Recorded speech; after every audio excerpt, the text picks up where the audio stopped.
Reka dusubize uyu muntu watwandikiye atubwira ngo ese wazansobanuriye izina Jean d'Amour.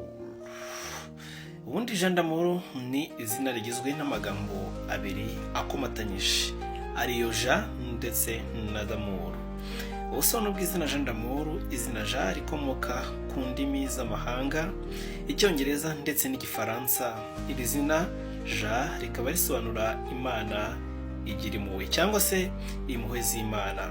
Ubundi Jean d'Amour harimo Jean ariyo dukunze kubwira cyangwa se tumaje kubwira ngo Imana igira impuhwe cyangwa se impuhwe z'Imana, ndetse na d'Amour rikomoka ku rurimi rw'Igifaransa ku ijambo amour risobanura urukundo. Jean d'Amour bisobanuye iki rero noneho?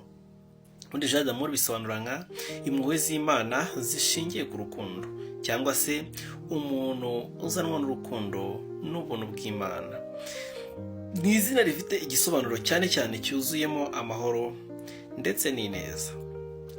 Dore kandi ibiranga umuntu witwa izina cyangwa se ufite izina Jean d'Amour.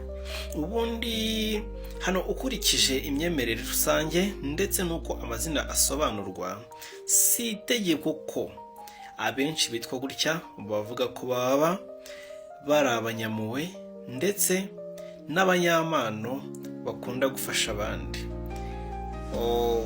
Abanyabwiyoroshye cyangwa se abantu boroheje mu mitima yabo,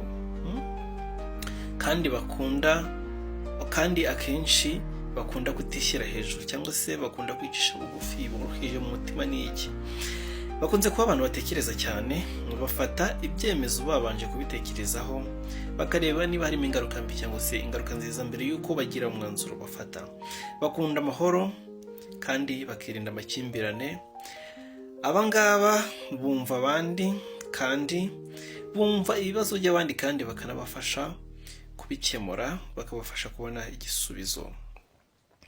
Dore kandi iby'amahame cyangwa se iby'amahirwe, icyo bakunda kwita destiny cyangwa se character path.